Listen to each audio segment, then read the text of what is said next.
ఈరోజు doctor RS Praveen Kumar గారి biopic cinema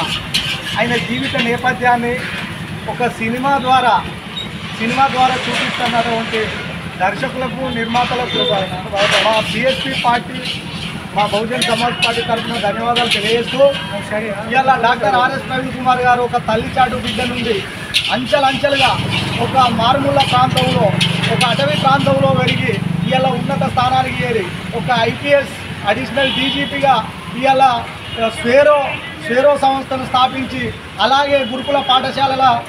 సెక్రటరీగా ఇవాళ లక్షలాది మంది పిల్లలకు ఎంతో విద్యాదానం చేసి ఇవాళ లక్షలాది మంది పిల్లలను ఉన్నత స్థాయిలో నిలబెట్టిన డాక్టర్ ఆర్ఎస్ ప్రవీణ్ కుమార్ దీనితోటే నా జీవితం సరిపోదు, ఇంకా నా సమాజం ఎస్సీ బీసీ మైనారిటీ అగ్రవర్ణ పేదలంతా ఇక పేదరికంలో ఉన్నారు, హక్కులు అందని కాడు ఉన్నారు. భారత రాజ్యాంగం కొంతమందికే ఇది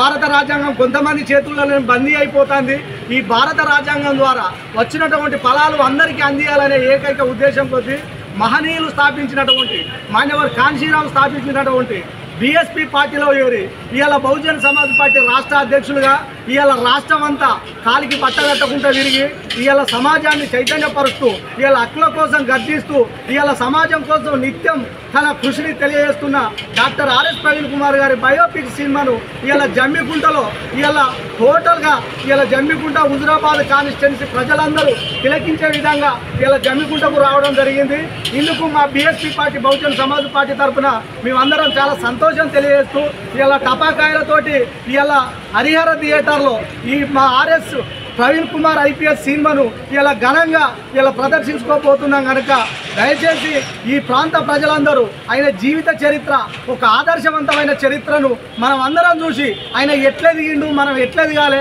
మన జీవిత గమనాన్ని ఎట్లా మార్చుకోవాలి, మనం ఎట్లా పోతే మనం బాగుంటాం, మనం ఎట్లుంటే సమాజానికి సేవ చేయగలుగుతామనే ఏకైక ఉద్దేశం కొద్దీ ఆయన బయోపిక్ ఆయన జీవిత చరిత్రను తీసింది కనుక అందరూ దీన్ని ఆదర్శంగా తీసుకొని రేపు రాబోయే సమాజానికి గొప్ప ఉన్నతమైన సమాజంలో మీరు గొప్ప స్థాయిలో ఉంటారని, సమాజానికి గొప్ప సేవలు అందిస్తారని తెలియజేస్తూ జై భీమ్ జై భారత్.